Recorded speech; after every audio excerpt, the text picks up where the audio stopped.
Star Force is a 1984 shooter from Tehken, who, as we discovered in the last video, are better known as Tecmo these days.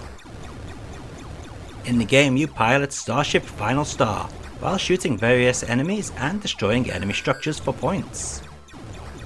Unlike later vertical shooters, the Final Star has only 2 levels of weapon power, and no secondary weapons, such as missiles or bombs.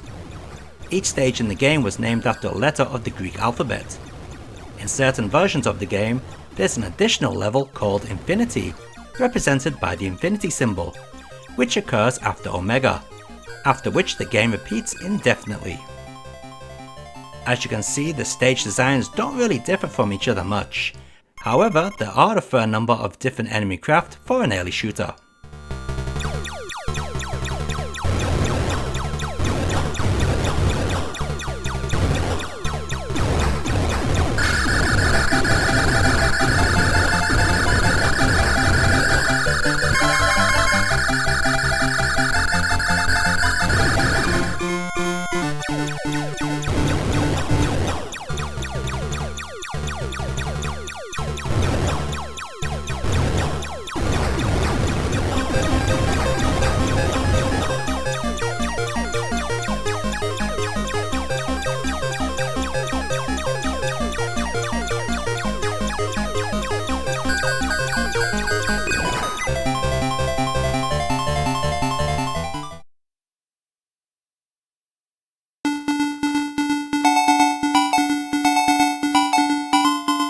Sega ported Star Force to the SG-1000 in 1985, and well, it looks like Star Force.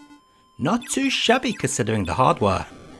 Yes, the top layer of the scrolling is jerky, but hey, at least it has parallax scrolling. Most of the enemy attack patterns are correct, and even the end of level sequence is how it should be. All in all, this is a very good port.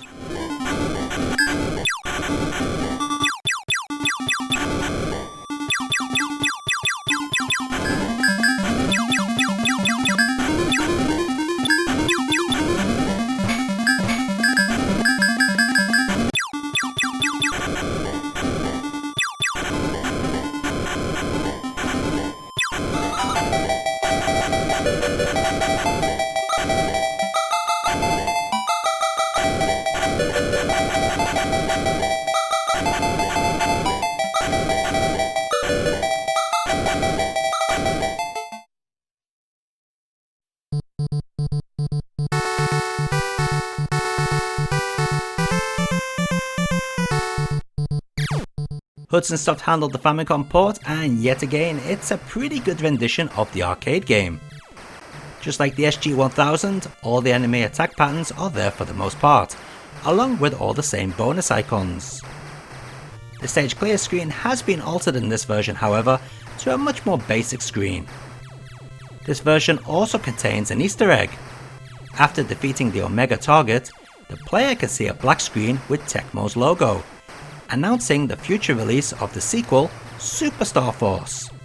After that, the Infinity target becomes available and the game repeats the same level and boss without increasing the difficulty.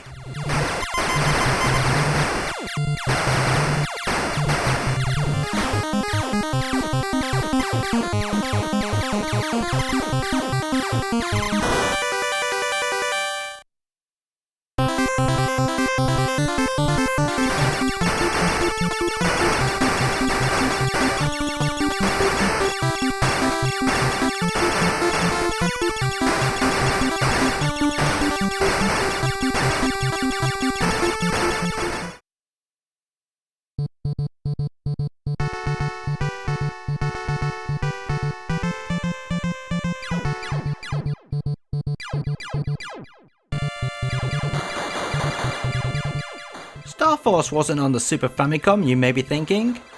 Well, actually, it's one of the 3 games featured on the Caravan Shooting Collection released by Hudson Soft.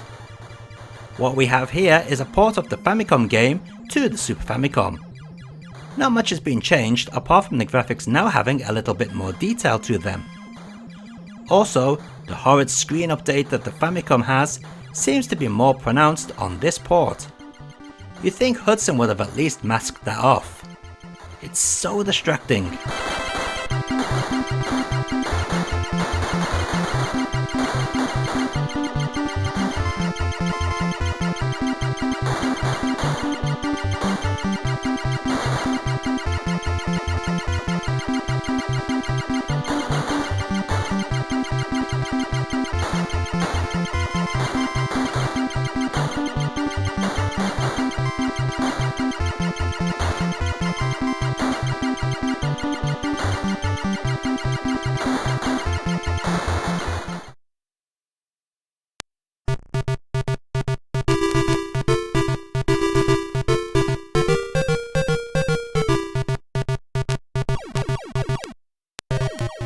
Hudson again were responsible for the MSX port. This one is closer to the arcade version in terms of presentation than the NES, however it's missing the parallax scrolling, and features jerky scrolling just like the Sega SG-1000. However, the scrolling in this version pans left and right, which is closer to the arcade version, but it makes it even more distracting than the SG-1000. Sometimes I found it difficult to concentrate on the actual enemies and bullets.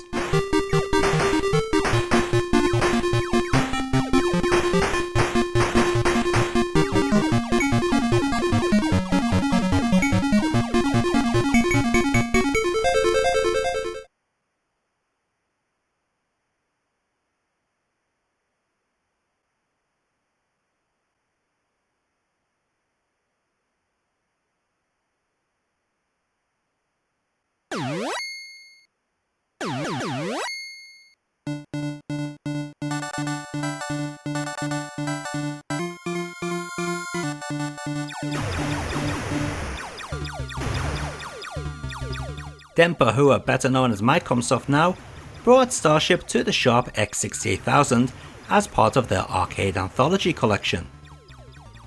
What we have here is a pretty much perfect port of the arcade game, even right down to the arcade boot up sequence. If you were rich back in the day, then this would have been the cheaper alternative to an arcade board, but it's still an awful lot for the actual hardware to run it.